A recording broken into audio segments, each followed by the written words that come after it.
Hey, welcome back to another Black City Coffee Blog. In this video, I'm reviewing your roast curves. I like to do these just because, one, they help you, hopefully. They help you. Definitely want to show my support because you guys support me, so for sure. And it's a learning experience for all of us. Like, when I make these, reviewing your roast curves, I really am just trying to speak from my own experience. So, this is not an expert's take. This is not fix my roast curve. This is roasters getting together, sharing information. You guys want to share your stuff with me, and I think that's really cool. And when I can share what I know, I reinforce what I know to myself, so I'm like kind of teaching myself. So I find value in this if I have time, and hopefully you do as well. Okay? So, disclaimers are out. This is not a how-to or fix my, or it's just, it's roasters talking about roasting. Okay, so Balakay sent me this on Instagram in my DMs, and you can do this too. Like, I can't guarantee that I'm going to get back to you all the time, but you just caught me at a really good time. I'm on a little prednisone for issue with my throat. So they told me I was going to be hyper, and yeah, I'm feeling a little bit hyper. So, hey. Okay, so Balakay gave me this roast curve. He's on a hot top. I asked you for some stats on this coffee. So it's a Dolce Leonarda estate elevation is 5,000 to 5,400 feet, which translates into, I think, I get it here. If you scroll in this link that you gave me, it's around 1,500 to 1,600 meters. So I like seeing it in meters just because that's what I'm used to. And that way I can address kind of like a charge temperature. Okay. The harvest was in January, May, but we don't know the year right now. We can click on this, right? No, we can't. These are pictures. These are all just screenshots from my IG. You cupped it as well. You got cocoa, tastes a little acidic, but mostly just burnt, which is really key information. So this is not to, he said, you should call this segment Roast the Roaster. I'm not going to roast you. This is learning, and when you can be really upfront and honest about what you're doing at the roaster, that'll just mean that you're going to get better faster because you're not conflating and you're not masking your results. Why would you do that? You're just getting in your own way. So don't feel weird or bad or shameful. It's all learning. The charge, let me try to find that, 380. You tried to follow my little guide here. This is really old. I don't even know what I talked about in this guide, but I think that was based on, that particular coffee, that particular atmospheric conditions. It's really hard to translate exactly like my hot top results with yours. Like, you guys are dealing with different coffees. Like here, we're dealing with different freshness of the coffee. So how old it is. When was the harvest date? Was it within this year? It was with older? Things like that, okay? This looks like it's not, I was like skimming through this website really quickly. I don't think it's old, so that's something we can cross off the list. But let's get into the roast details, okay? And we're going to break this up from, like I did before, first phase, middle phase, and did the development phase or the third phase. Okay, so 380 was the charge. Okay. 380 for a 1,500 to 1,600 meter or elevation coffee might be a little high. It might be. Okay. Now, with the hot top, I remember I always did a soak. Something that I didn't ask you was batch size, but if you followed this, I'm pretty sure that I noted to reduce your batch size by a certain amount. I think it was maybe by, like a 70% of max capacity. So whatever that number is, I can't really remember at this point, but so hopefully you followed that. And providing a soak. So this turned around a minute, which looks familiar for the hot top. And then we bust all the way up here for an ROR above 40. So that's super aggressive.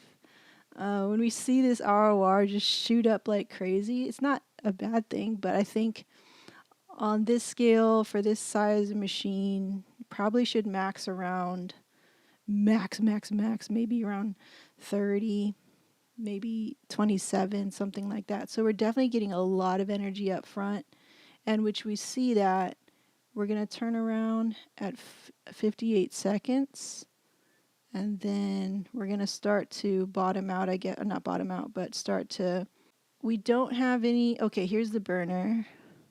So we have charge, and we just kept the heat going all the way. So you already called yourself out, and you said, I think I didn't take a screenshot of it, but you noted yourself when we were going back and forth on the IG that you never turned the burner off, right? So basically this is what a roast looks like if you don't have any gas management, if you don't manage the gas after charge. So typically what I would do, I'm not sure if I said that here in this little hot top video, but after charge, we want to do like a 1 minute soak. And they encourage soaks, meaning that you don't have the fuel on for at least a minute or so for smaller machines, because they're kind of volatile. You know, they're not holding energy as consistently as like a large roaster. So that's why you're seeing a first crack really early at 4 minutes. Ideally, still with this type of machine, you still should get a first crack at around 8 minutes or so, you know, kind of like within that roast theory standard. So this is just super early, and it's just because, you know, yeah, you'd never turned the you never turned the fuel off. So yeah, we've got this just, you know, being flamed on with heat until first crack. So yeah, the first thing you can do, maybe you don't have to change the charge, but try that soak first, so that you can gain control of the heat. And then after a minute, you turn the burner back on, maybe to about 80%. You can try full, like 100% first, and just do a couple of experiments, but you may not need to go full power because it's such a low elevation coffee. So after the soak, after 1 minute, turn the burners back on to say like 70, maybe 80% fuel or power, and then ride that until you hit yellow. So we don't have a marker for yellow in here. Is this it? I'm guessing this is it, because there's this like section 1, 2, 3. This is your whole development phase. So we want to see this. We want to see this phase be longer, and definitely this last phase a little bit shorter. This phase is where you're going to get, you know, more of that, what they say, Maillard reaction, developing more of the complexity, where you don't just have, like you said, tasting a little acidic, but mostly just burnt. Well, that's probably just here, you know, and just riding this fuel all the way until maybe it looks like you killed fuel a little bit, right? Because this was shooting up. Your ROR was just like off the charts. So you killed fuel, and then it started to plummet down. But first crack at 3:34. Yeah, that's pretty early, and that's just because it, you know, it didn't really have time to develop, you know, into a coffee yet. But this is a really good coffee. I've roasted this before, Guatemala, Tenango. One of the first coffees I roasted. Very good, really delicious. It reminded me of like Costa Rican Terrazoo. Really good coffee. I have a Terrazoo that I'm going to be cupping. I don't think I roasted it the best, but I will probably make a video on it, and then maybe share that. And then if you follow the channel, maybe compare your notes there and follow along there too. It might help, because they're really similar coffees, I think, the way that they behave in the roaster. And you just have a little baby drum roaster, that's all. So I think you can find some parallels there for you. Okay, so first crack. Yeah, so try that soak first and see what happens next. About to start cupping. Okay, cool. I think 380 is probably okay. If you want to go lower, go lower. Like if you feel like you still weren't getting enough control over your roast by the soak and then stepping down in heat gradually. And try to step down in heat my standard is my marker is around 300 degrees. So when I reach 300 degrees and everything looks okay, you know, then I start to step down in heat. And a lot of this is like, if this, then that. If this, then that. So it's kind of tough to really give like general advice because I don't know the step that came before and I don't know the step that's coming after. And that's why we have ROR, so we can kind of predict what's coming after and then make a decision based on that, right? So, but yeah, we can start here. Soak, get control of your roast, get control of your heat specifically. Definitely want to see more step down in heat. That way you can really control this roast, because it just got away from me here after first crack.